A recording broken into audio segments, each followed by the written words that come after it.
జూబ్లీహిల్స్ ఎన్నికల ప్రచారంలో ఎవ్వల నోటిన్నా తడీపార్ తడీపార్ తడీపార్ అనే మాట చెవుల చేరుతున్నది. అసలు ఈ తడీపార్ అంటే ఏంది? ఇప్పుడు ఈ తడీపార్ తాన్లాట ఎందుకు అంటే తడీపార్ కు జూబ్లీహిల్స్ ఎన్నికలకు లింక్ ఉన్నది కాబట్టి. తడీపార్ అంటే నగర బహిష్కరణ అని అర్థం. మరి ఇప్పుడు ఎందుకు చర్చకు వచ్చిందంటే కాంగ్రెస్ పార్టీ టికెట్ ఇచ్చిన నవీన్ యాదవ్ తండ్రి చిన్న శ్రీశైలం యాదవ్ తడీపార్ అయ్యిండు.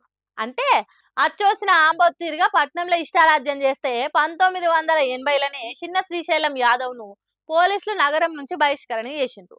మరి అంతగానే ఏం చేసిండంటే అల్లర్లు, హత్యలు, భూ కబ్జాలు, సెటిల్మెంట్లు, దందాలు చేసేదట. అట్లా ఎందుకు చేస్తున్నావు అని అడిగిన వాళ్ళని ఇంటికి పోయి మరి కొట్టొచ్చేటోడట.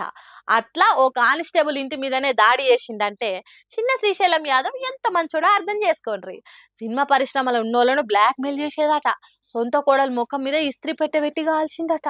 అంతెందుకు మొన్న జీవిడిచిన మాగంటి గోపినాథ్ ఎమ్మెల్యేగా గెలిచిన కొత్తలా తనను కూడా బ్లాక్ మెయిల్ చేసి బెదిరించిండట. అందుకే ప్రివెంటివ్ డిటెన్షన్ యాక్ట్ కింద అరెస్టులు, తడీపార్లు, కేసులు చాలా చరిత్ర ఉన్నదట శ్రీశైలం యాదవ్ కు. అంతేకాదు రాజశేఖర రెడ్డి కాలంలో కూడా చిన్న శ్రీశైలం యాదవ్ అరెస్ట్ అయిందట, నగర బహిష్కరణ అయిందట. అంటే చాలా గొప్ప పనులే చేసిండు అన్నట్టు. అందుకే తడీపార్ అనే ముచ్చట గురించి ప్రతి ఇంట్లో మాట్లాడుకుంటున్నారట. ఎక్కడ నలుగురు కలిసి మాట్లాడుకున్నా తడీపార్ ముచ్చటనేనట. మరి అంతటి ఘన చరిత్ర కలిగిన శ్రీశైలం యాదవ్ కొడుకు నవీన్ యాదవ్ కు జనం ఎంతగానో ఓట్లేస్తారనేది ముందు ముందు చూడాలి.